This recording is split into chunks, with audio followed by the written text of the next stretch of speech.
You do not lose yourself at once. You lose yourself in pieces. One quick favor, one late night call, one decision you let somebody else influence, one disrespectful comment you swallowed to keep the peace, one more second chance for a person who already showed you who they are. Then one day you wake up exhausted, not because life is hard, but because too many people have been living inside the life that was supposed to be yours.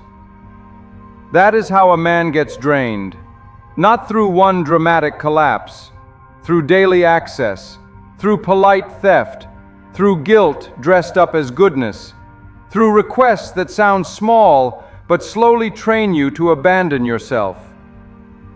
And if you do not learn this, people will keep taking from you until there is nothing left of you except usefulness. That is why boundaries matter. They are survival. Marcus Aurelius understood this.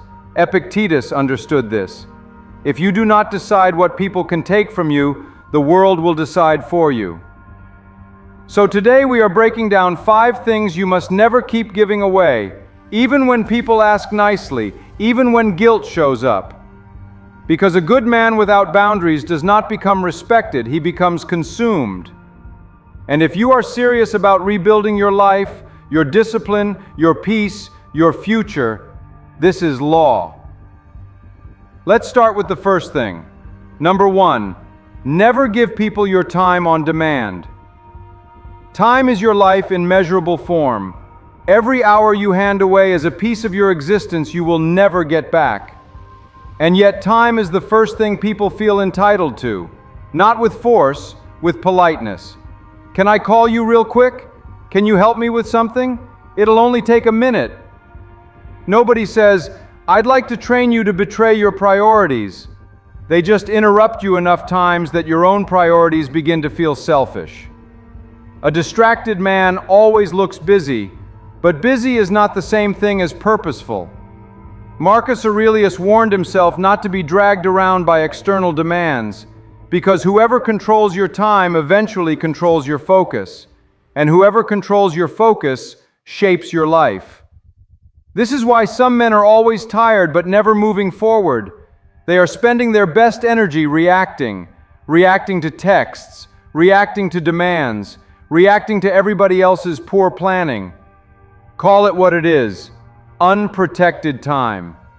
A disciplined man does not make himself available by default. He chooses what deserves his attention. That is authorship. So here is the standard. Before you say yes, pause. Before you adjust your day around somebody else's urgency, pause and ask one question.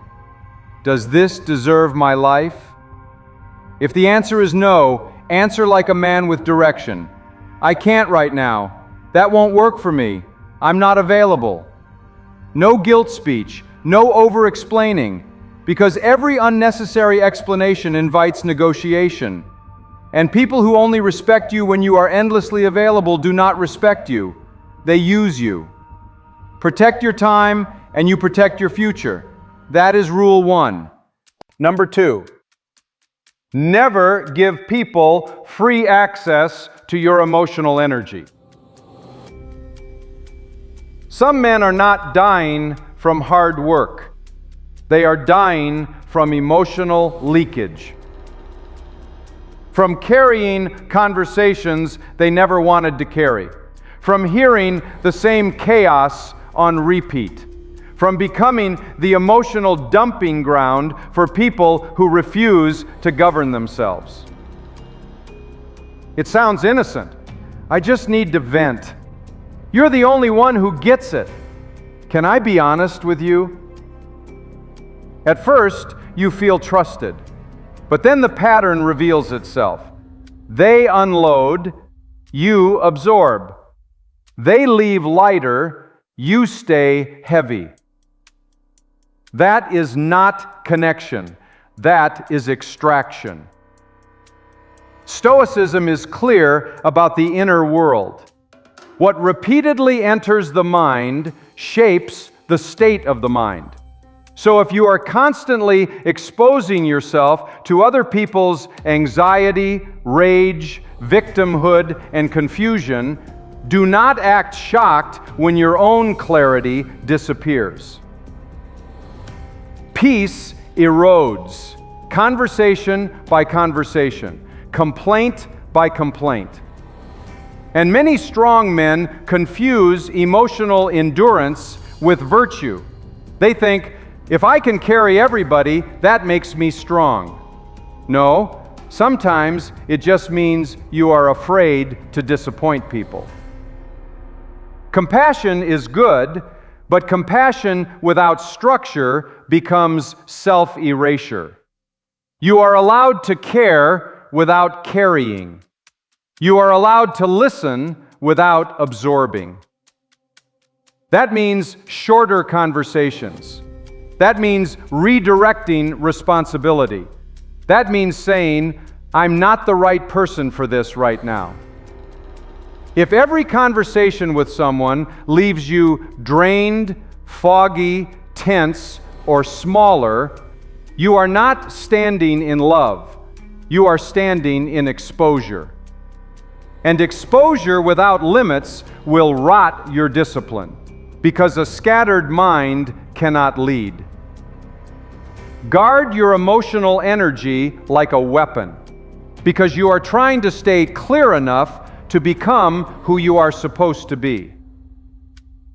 Number 3, never give people power over your decisions. This one destroys more men than they realize, because it feels normal. It starts as advice, a question, a raised eyebrow. Are you sure? If it were me, I just don't want you making a mistake. Sounds caring, sounds harmless. But if you are not careful, your life slowly becomes a public discussion. Your work, your relationships, your standards, your goals. Everybody gets an opinion, and you start treating those opinions like votes. That is the beginning of self-abandonment. Because when you get addicted to outside validation, you stop asking, what is right, and start asking, what will they approve of? Marcus Aurelius understood that no one else could think for him. No one else could live the consequence of his decision. That same law applies to you. Other people may advise, they do not carry the result. You do. Advice is not the problem. Dependency is. Counsel can sharpen you, but outsourced authority weakens you. The stronger you become, the more some people will question your direction. Not because they understand your path, but because your independence unsettles them. So stop putting your life up for debate. Think deeply. Reflect privately. Choose carefully. Move quietly. And when somebody tries to pull your decision into a courtroom, answer without apology. I've thought it through. This is what I'm doing. I'm at peace with my choice. Then stop talking. Because the more you explain, the more you invite challenge. And the more you invite challenge, the more you train yourself to seek permission. You do not need everyone to understand your life. You need to be able to stand behind it. That is strength. Number 4, never give people your silence when they disrespect you. A lot of men misuse stoicism here. They think calm means quiet. They think composure means tolerating everything. That is not strength. That is fear wearing a mature face. Disrespect rarely shows up like a movie scene. It usually arrives in smaller ways.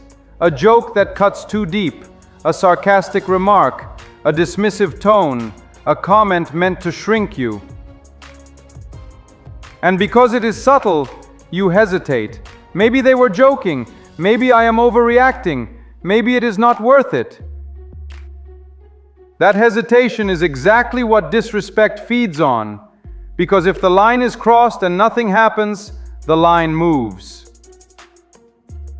Stoicism does not teach passivity, it teaches self-command.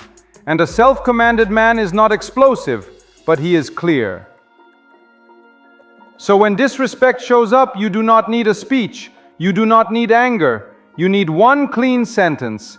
That was disrespectful. Do not speak to me like that. Keep it respectful. That is enough. Delivered calmly, delivered directly, because the goal is to make the boundary visible. And pay attention to what happens next. The self-aware will adjust. The respectful will apologize. The entitled will mock, deflect, or escalate. Good. Now you have information. A man who never speaks when he is disrespected does not become peaceful. He becomes resentful. So speak once, clearly, without heat. Then if the pattern continues, step back. And if respect never appears, walk away. Because silence is only powerful when it is chosen from strength. When silence comes from fear, it becomes permission. Number 5, never give unlimited second chances. Forgiveness is noble. Repeated exposure to the same harm is not. Some people apologize because they changed. Others apologize because they need the door to stay open. You need to know the difference. This is where many good men get trapped. They are fair, they are patient, they want to believe the best, so they excuse the pattern again, again, again. A lie, an apology, a promise, same result. That is not a mistake anymore, that is a system. And the system only works because you keep participating in it. Stoicism is not cruel about people, it is clear about patterns. Character is not revealed by what someone says after they hurt you. Character is revealed by what they consistently do after they are given another chance. So ask the real question, has the behavior changed or has the apology improved? That question will save you years. Because every unlimited second chance comes with a hidden cost. Your trust pays, your confidence pays, your peace pays. A disciplined man does not cut people off for one flaw. But he also does not keep reopening the same wound to prove he is kind. Distance is not revenge. Distance is not cruelty. Distance is sometimes the most honest form of self-respect. You can forgive and still close the door. You can understand and still remove access. And when you do it quietly. No long announcement, no dramatic exit, just less access, then no access. Because some people only learn when access is removed, and some never learn at all. Either way, your job is not to keep bleeding until they finally become who they promised to be. Your job is to protect what discipline has built inside you. So let's bring this home. Never give people your time on demand. Never give them free access to your emotional energy. Never give them power over your decisions. Never give them your silence in the face of disrespect. And never give unlimited second chances. These 5 things determine whether your life remains yours. Because every man says he wants peace. Every man says he wants focus. Every man says he wants discipline. But those things do not survive without boundaries. So here is your challenge. This week, pick one area where people have had too much access to you. 1. Then change the pattern. Pause before you say yes. Shorten the draining call. Make the decision without polling the room. Speak when the line is crossed. Close the door that should have been closed already. Do not wait until people understand. They do not need to understand your boundary for your boundary to be valid. A man rebuilds his life the same way he loses it, one decision at a time. So start today, and if this hit you in the chest, comment this line below: I choose self-respect. Not because it sounds good, because you are done being useful to everyone and absent from your own life. Subscribe if you are serious about discipline, clarity, and becoming the kind of man who cannot be quietly consumed. And remember this: the world will keep taking from the man who has never decided what is not for sale. So decide. Then walk forward calmly, firmly, and without apology.